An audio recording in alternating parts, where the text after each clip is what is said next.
Welcome to Thursday Thunder and the Repossible Podcast. I'm your host, Bradley Charbonneau. It's Thursday. It's sunny. It must be June. We've been waiting for this stuff. The sun rays, the blue sky, the puffy white clouds. Hey, I have been going over 10 minutes lately, and I want to keep it under 10. I'm going to stay focused here. No more white clouds and blue skies. Memoir writing and biographies. And not, as we talked about last week, not the biography like she was born on December 8th.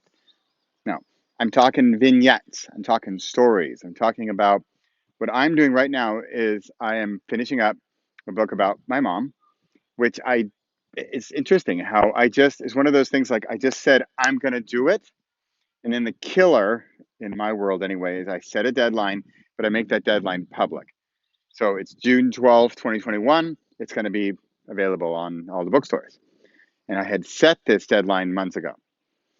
What I also did, this is the topic of today's podcast, today's show, is where do we get the content?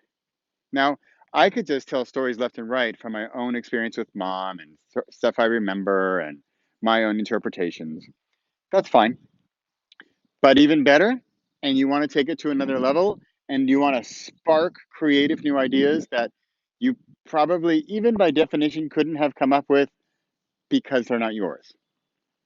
I'm talking about friends, family, and they're telling stories. So what we did was I had my mom's address book, her contacts in her computer, and my sister and I sent out an email, a blast email to everybody, and said, "Hey, we're doing a ceremony in the summer, and I'm also writing a book about mom." That was about it. And do you have any stories about her to share?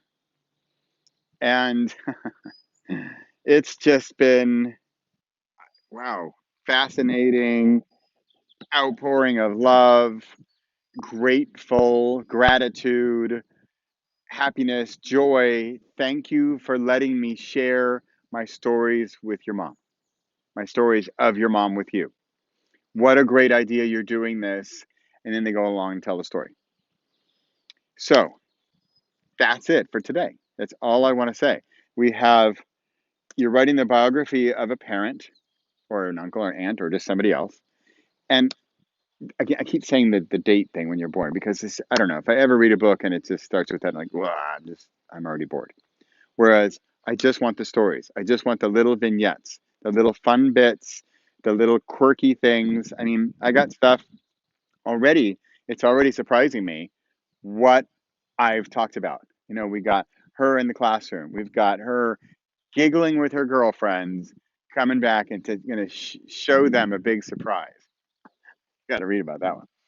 And all kinds of good stuff that I had not planned. And that's been the beauty of it. And guess what's really fun? I'm learning more about my mom. I mean, I would learn more about my mom had I written it myself because you process your interpretations of your own histories, your own memories.